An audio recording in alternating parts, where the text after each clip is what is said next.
Voilà le programme, mais il est à l'humour ce que l'Albanie est au football. Mathieu Noël. Et l'Albanie a une fort belle équipe cette année. bonjour Mathieu Noël. Bonjour à tous. Mathieu, cette semaine, une fois de plus, Europe Midi n'a pas été avare en ânerie, mais un moment a particulièrement retenu votre attention. Oui Maxime, ce midi j'ai décidé d'innover puisqu'après un classique désingage de ce que vous avez fait pendant cette semaine où vous avez été Souvent drôle, mais aussi parfois totalement ridicule.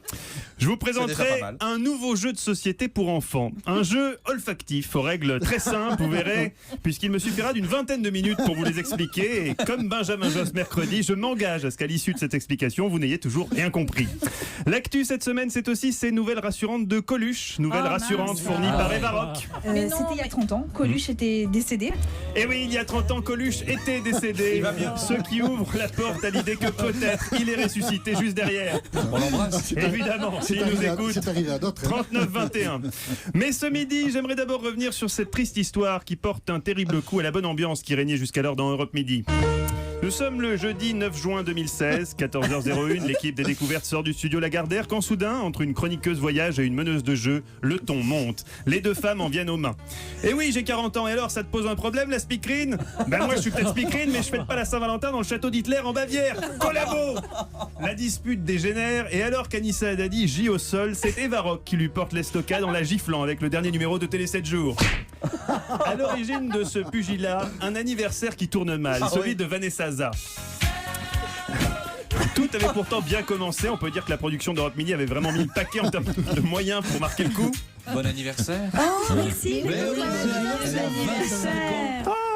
La fête aurait été merveilleuse si la perfide Anissa Haddadi, qui dissimule sous des atours de bienveillance une véritable boule de vis, n'avait pas décidé de tout gâcher en soulignant assez inélégamment que Vanessa commençait à avoir un certain nombre d'heures de vol. C'est pas faux. C'est pas faux, c'est pas faux. C'est pas la question, Jean-Michel. Ce qui est en cause ici, c'est la manière de le dire. Et il faut reconnaître que sur ce coup, Anissa a peut-être manqué de tact. Vous partez, vous êtes acharné et vous partez en voyage dans les Harnaché.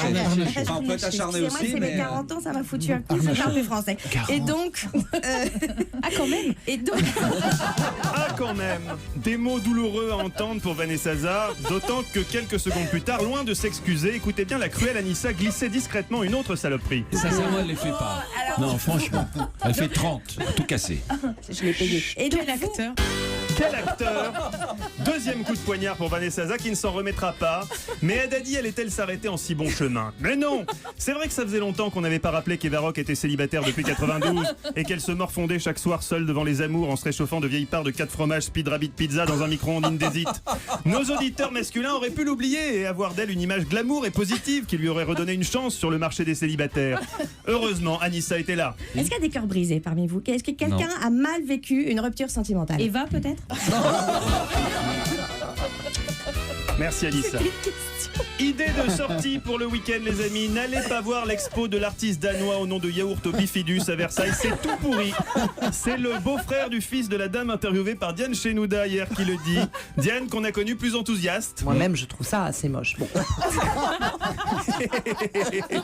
Et quand on sait qu'elle avait trouvé bien l'expo de Raymond Bidule, qu'elle avait aligné des bagnoles pour faire des jeux de mots sur Picasso et Matisse, ça fout vraiment les jetons quand c'est celle-ci. Un message aux pigeons, aux auditeurs qui appellent le 3921. C'est très bien de vouloir cracher 50 centimes d'euros la minute, mais il faut quand même un tout petit peu correspondre au profil et avoir un truc à dire sur la question du jour. Après, c'est aussi un problème de filtrage au standard. On embrasse Capucine. Bonjour Elsa. Bonjour. De l'intérieur, comment on vit ce conflit, Elsa? En fait, moi, je me sens pas tellement concernée dans le sens où je suis au guichet. Donc, D'accord. D'accord, bon, ça commence bien. les guichets, on est rarement concernés par toutes ces réformes-là. D'accord. Vous êtes syndiquée, Elsa? Non. Non. Et ces derniers jours au guichet, Elsa, le climat était comment? Les gens étaient, Alors là, moi, je peux pas vous le dire parce que je suis en congé parental. C'était vraiment très intéressant. Bel éclairage. Très bien. Ce midi, je suis également en mesure de vous donner de bonnes nouvelles de Diane Chenouda, qui m'a reconnu quand je me suis présenté à l'heure des visites à Sainte-Anne avec un petit bouquet de fleurs. Vous savez à quel point elle aime les couleurs. Elle était à la fenêtre de sa chambre, 2 aides-soignants la tenaient par la camisole. Je lui dis « Ça va Diane ?» Elle me répond « Oh Yannick, ça fait plaisir de te voir. Sais-tu que je suis capable de réciter de mémoire toutes les couleurs qui existent ?» Je lui dis « Oui Diane, je sais, mais là je n'ai pas le temps, Rose, Non. rouge, vert, Oui. jaune, bleu, jaune, Oui, oui. or, rose, Il faut que j'y aille, Diane. rouge Oui. foncé, vert Non. turquoise, Oui, orange, orange, rouge, vert Oui, foncé, oui, rose, c'est bon, il faut que j'y aille. Bref, j'ai souhaité bonne chance aux infirmiers et je suis parti. À l'heure où nous parlons, elle n'a toujours pas fini la liste. Enfin, c'est l'idée cadeau idéale pour la fête des pères, mais je le précise tout de suite à mon fils s'il écoute, pas pour moi. Un jeu de société olfactif qui ravira les petits et les grands, mais les petits et les grands dotés d'un QI d'au moins 160, parce que nous, à Europe Midi, on n'a rien compris. Ah non, Les rien. explications de Benjamin Josse, pourtant, étaient très claires. Top 7, c'est tout simplement un jeu olfactif, c'est aussi un jeu d'observation et un jeu de réflexe. Vous allez comprendre avec les règles qui sont assez faciles. Bon, Tout commence accrochez-vous.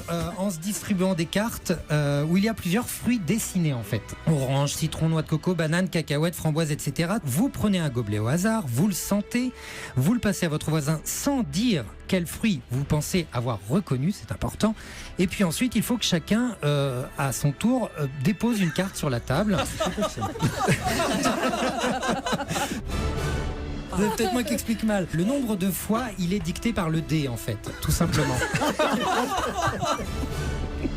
La fraise 5 fois par exemple sur la pile, vous topez et le premier emporte les cartes et ainsi de suite. Le Ouais. gagnant est celui qui a le plus de cartes à la fin de la partie. C'est simple, je vous 39-21 jure, si vous c'est avez simple. compris. Vous piochez une carte, vous sentez le gobelet, vous le passez à votre voisin qui à son tour pioche, vous topez 5 fois la fraise et reprenez 12 cartes moins 7 gobelets. Même l'inventeur du jeu n'a pas reconnu, n'a pas compris qu'on parlait de son jeu. Bref, encore une belle découverte les amis, je vous souhaite un bon week-end. Désolé, j'ai encore débordé comme un porc. Pourquoi, ma foi? Parce que t'es un crétin. Peut-être, c'est vrai que l'explication la plus simple est souvent la bonne. Mathieu Noël, mesdames, messieurs. Qui aime le foot ou pas, Mathieu Noël? J'ai beaucoup aimé le foot et aujourd'hui je le suis un peu moins, mais toujours dans les grands événements, je répondrai présent. Et on est rassuré.